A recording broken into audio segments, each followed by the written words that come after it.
전 정답이 없다고 말하는 사람들이 더 무책임하다고 생각해요. 있어요.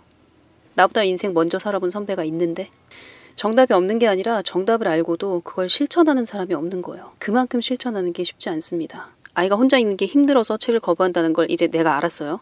그럼 어떻게 해야 될까요? 이 책 굉장히 어렵거든? 그래서 혼자 끝까지 다 읽기는 조금 힘들 거야. 그러니까 엄마가 읽어줄게. 넌 그냥 편안하게 듣고 있어. 편안하게 듣다가 코 자. 이렇게 하세요. 초등학교 3학년, 초등학교 4학년 아이한테. 지나고 보면 그 나이도 정말 애기예요, 여러분. 이렇게 육아에 관련된 거, 특히 아이들 책 읽는 습관 만들어주고 좋은 루틴을 만들어주는 이 일은 사실 힘이 들어요. 어쩔 때 더 힘드냐면 이게 내 일이 아니라고 생각하면 힘들어요. 이게 내 일이라고 생각하면 그냥 당연히 해요. 감당을 해요. 예를 들어 부부간에 자주 싸우는 것 중에 하나가 가사 분담에 대한 이야기가 많잖아요. 이거 왜 나 혼자 하냐.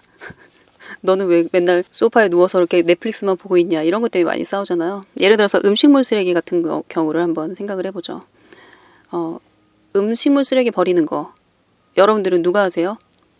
저는 결혼 전에 저희 남편이 결혼 공약으로 약속을 하더라고요. 평생 네가 음식물 쓰레기에 손대는 일이 없도록 내가 해주겠다. 그 말이 되게 감동인 거예요, 저는. 그런데 더 감동인 건 지금 결혼한 지 저희가 23년 됐는데 지금까지도 지키고 있어요, 저희 남편이.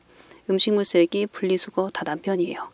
물론 이제 가끔 음식물 쓰레기가 너무 많이 쌓이면 제가 먼저 몰래 갖다 버리곤 하는데 이걸 처음부터 전제를 나의 일이라고 생각을 하면 덜 억울해요. 그리고 기꺼운 마음으로 빨리 해치우게 돼요. 육아, 그렇죠. 육아도 마찬가지예요. 이거 너랑 나랑 같이 해야지 왜 나 혼자 억울하게 힘들게 해야 되는데? 왜 나 혼자 독박 써? 이렇게 생각하면 그 억울함과 화가 멈추질 않아요. 순간순간 불쑥불쑥 올라오죠.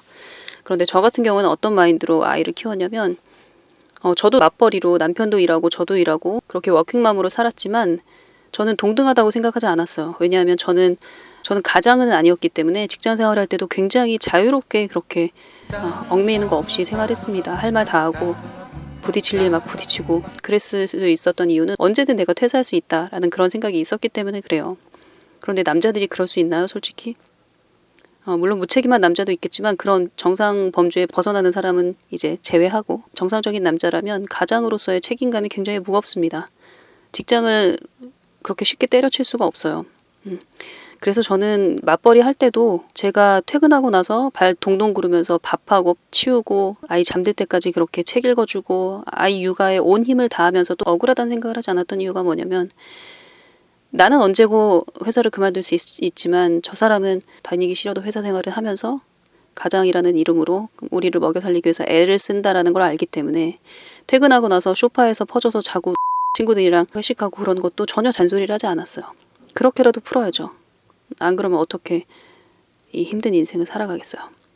그래서 육아가 제 일이라고 생각했어요. 그랬기 때문에 저는 독박 육아라는 말이 이해가 안 됐고 나는 육아를 독점하고 있고 그 일이 굉장히 보람되고 물론 힘든 날도 많지만 아이들이 커가는 모습이 그리고 또 아이들이 내뱉는 말들이 얼마나 귀엽나요. 그래서 그걸 마음껏 만끽하면서 육아를 했거든요.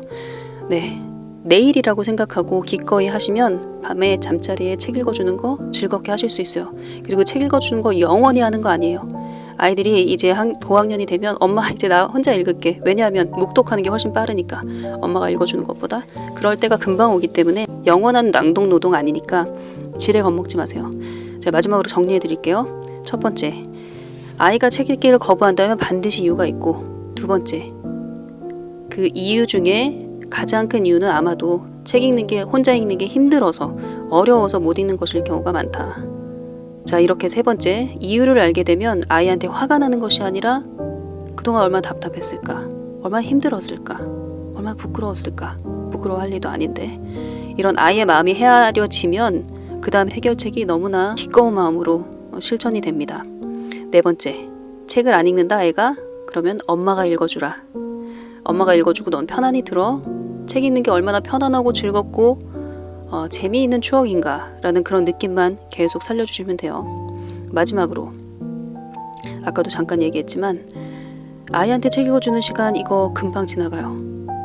돌아서면 아이랑 이불 속에서 그 장편 소설 읽으면서 몇 날 며칠 한 10일에 걸쳐서 일주일에 걸쳐서 읽으면서 나눴던 이야기, 그 주인공 이야기에서 확장돼서 나눴던 친구 얘기, 선생님 얘기, 그 순간이 얼마나 행복했던가, 그 순간이 얼마나 눈물나게 그리운 순간인가 여러분 아마 상상도 못하실 거예요. 그러니까 지금 누리세요.